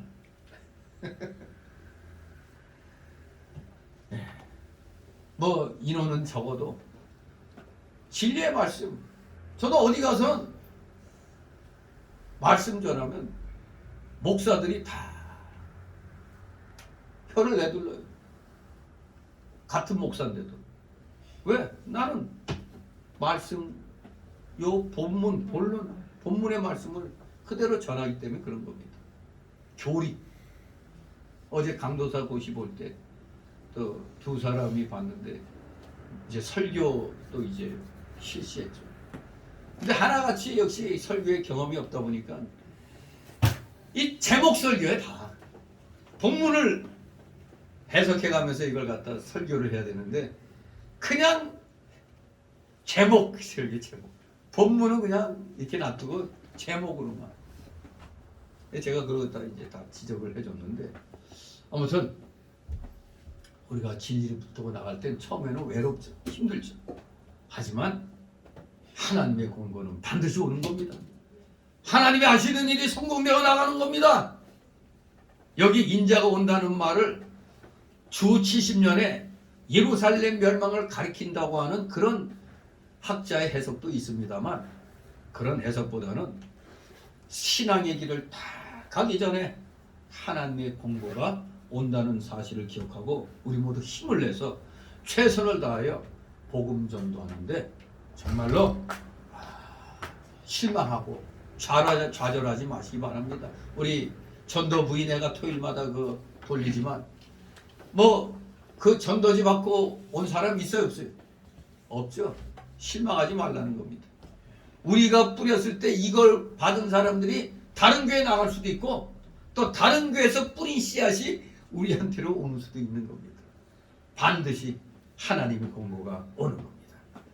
오늘 말씀 짧게 결론을 말씀드리면 바로 우리 성도는 주님의 재림을 기다리면서 최선을 다해야 된다는 겁니다. 최선을 다하라. 어떻게? 주님이 주시는 지혜로 복음을 전파하는 것입니다. 위로가 말씀의 위로받고 힘을 얻어서 우리 모두 어떠한 환난과 공고가 온다 할지라도 최선을 다하여 하나님 앞에 열심을 다하여 나가시는 우리 모든 신앙의 승리자들 되시기를 주님의 이름으로 축원합니다. 기도합니다. 거룩하신 하나님 아버지, 은혜를 감사드립니다. 사랑하시는 자녀들, 아버지 힘들고 어렵습니다. 다 말씀으로 이기게 하옵소서. 모든 거 하나님께 맡기게 하옵소서. 반드시 하나님의 위로와 검거가 올 줄 믿고 오늘도 최선을 다하여 오전 오후 주님 앞에 온전히 드리는 사랑하시는 자녀들 다 되게 하여 주시옵소서.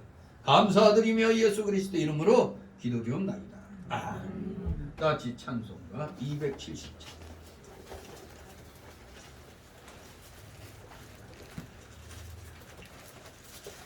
270장 찬송입니다.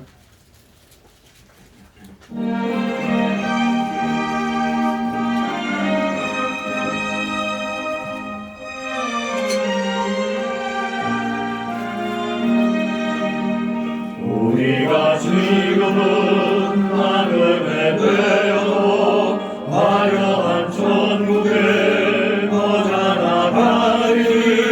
이 세상 있을 때 주 예수 위하여 누구를 힘써 일하세.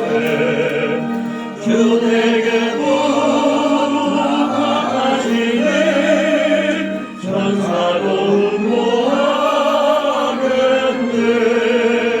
화목해 하신 구주의 말씀을 온 세상 널리 전하세. 주 예수 말씀이 온 세상 만민들 흉악한 죄에서 떠나라 하시니 이 말씀 듣고서 새 생명 얻으라.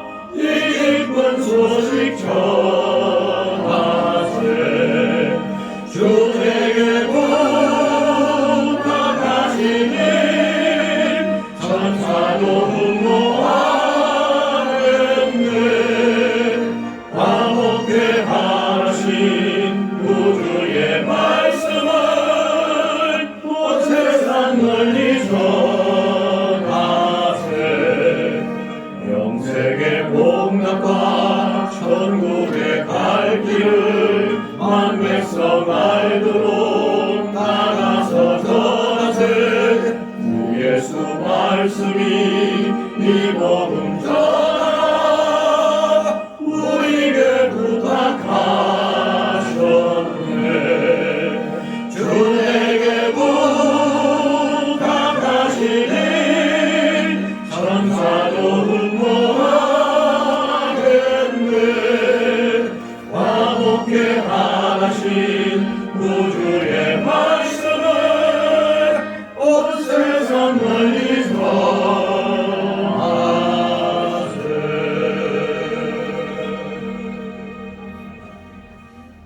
잠시 드려진 예물을 놓고 하나님 앞에 드리는 기도입니다. 사랑과 은혜가 풍성하신 전지전능하신 하나님 아버지, 오늘도 사랑하시는 자녀들 하나님께서 허락하여 주신 각자의 그 생활 영역에서 최선을 다하여 맺은 열매들을 10의 1조로 구별하여 드렸고, 또 주일 예물 구별하였고, 각종 명목의 감사 예물들을 구별하여 찬양 예물, 또 건축 예물, 마음의 소원대로 이렇게 드렸나이다. 이 드린 손길들 기억하여 주옵시고, 그들의 가정과 하는 생업 위에 30배, 60배, 100배의 놀라우신 복으로, 오병이의 복으로 채워주시옵소서.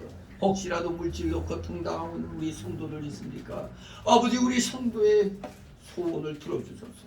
속히 믿음의 실력자로 더욱더 성장하며, 이제는 물질의 실력자로서 하나님께 영광 돌려드리는데 부족함이 없게 하여 주시옵소서. 마음껏 물질을 주를 위하여 사용하는 우리 사랑하시는 자녀들 다 되게 하여 주시옵소서. 드려진 예물 몸된 교회를 위하여 잘 사용되도록 늘 은혜로 성령으로 충만케 하여 주시옵소서. 감사드리며 우리 구주 예수 그리스도 이름으로 기도드리옵나이다.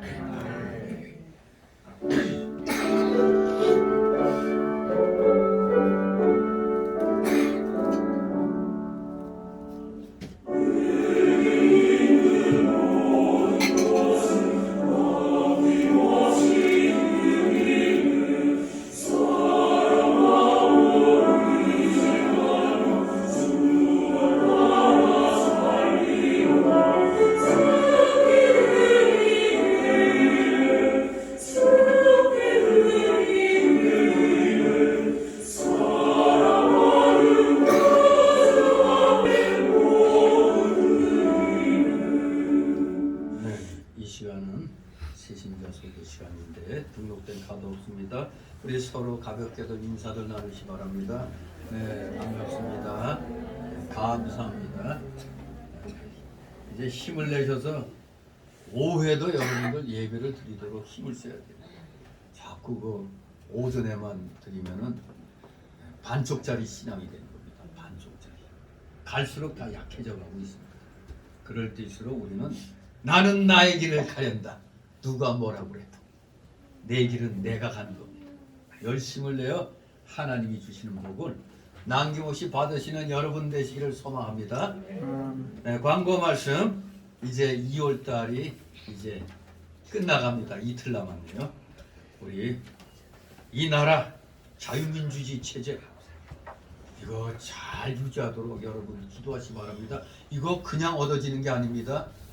이번에 3.1절에 보면은 성도들이 올린 글인지 일반 국민이 올린 글인지 몰라도 대한민국의 모든 대형교회, 작은교회 목사들, 성도들 다 나오라고 이렇게 댓글을 달아놨는데 지금 우리나라 안심할 때가 아닙니다.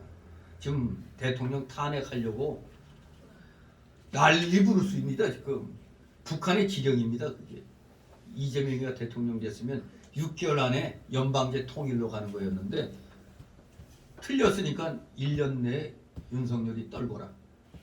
이게 북한의 지령이에요. 이걸 아셔야 됩니다. 지금 간첩단 사건 엄청 전국에 다 깔려 있어요. 무서운 일이죠 이거. 정신 차려야 됩니다. 아마 이번 3.1절 집회는, 광화문 집회는 조금이라도 애국심을 갖고 있다면 궁금해서라도 여러분 머리수라도 하나 채워주시려는 그런 각오로 참여하실 수 있으면 좋겠습니다. 저는 당연히 항상 저는 그래요. 뭐 어디서 쓰임 받는 게 아니라 저는 그냥 가서 같이 머리수 채워주는 거예요. 그래서 좌파 놈들이 넘보지 못하게 하는데 목적이 있는 겁니다. 기독교를 지키려고, 이 나라 지키려고 하는 작은 몸부림에 불과합니다. 저 한 사람은. 그러나 대한민국 모든 국민들이 깨어야 돼요. 아직 절반가량이 빨갱이들에게 속아가지고 표 행세를 잘못하고 있잖아요. 이거 5년 가지고는 부족해요. 불안합니다. 정신 차리시기 바랍니다. 그래서 이 3번에 나라와 민족과 위정자된 믿음을 위해 기도하라고 그랬죠. 열심히 기도하시기 바랍니다. 그리고 우파 유튜브를 잘 봐야 돼요. 좌파 유튜브 놈들은 거짓으로 도배돼 있어요. 그래서 그걸 본 사람들은 우파 유튜버가 거짓말로 또 착각하고 있어요. 기가 막히죠. 저는 하나님이 주신 지혜가 있어 그런지 몰라도 영적으로 어떤 걸 딱 보면은 이거 거짓말이네, 또 가짜네, 그게 바로 구분이 돼요. 이상한데 아닌 게 아니라 딱 보면 아이고 어쩐지 이상하더라. 좌파놈 게. 전 그런 분별력을 하나님이 남보다 예민하게 주셨어요. 아무튼 여러분들 최선을 다해서 악과 싸우며 애국을 헌당하는 여러 목회자들과 교회들 성도들을 위해서 기도해 주시기 바랍니다. 이제 대한신학교 개강이 제가 한 주를 연기했습니다. 3월 13일 3월달 두 번째 주 월요일 11시 개강 예배로 시작합니다.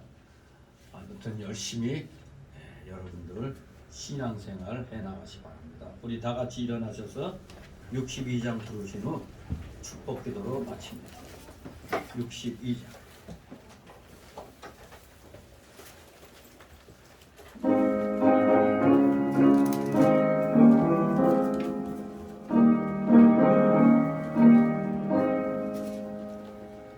주 이름으로 모였던 우리를 위해 얻을 때에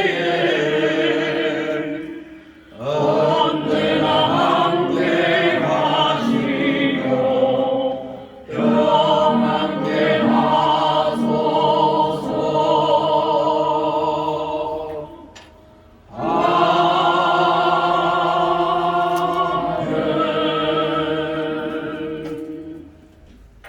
영원한 지옥 사망 형벌로부터 영생복락의 무궁천국으로 우리를 구원하여 주신 우리 구주 예수 그리스도의 크신 은혜와 하나님 아버지의 극진하신 사랑하심과 성령님의 감동 감화교통 충만 내주 역사하심이 여기 머리 숙인 모든 무리들 머리 위에와 각 가정 위에 하는 생업 위에 하는 학업 위에 이 나라 이 민족 위에 이 나라 모든 올바른 교회들 위에 이제부터 영원토록 함께 있을지어다.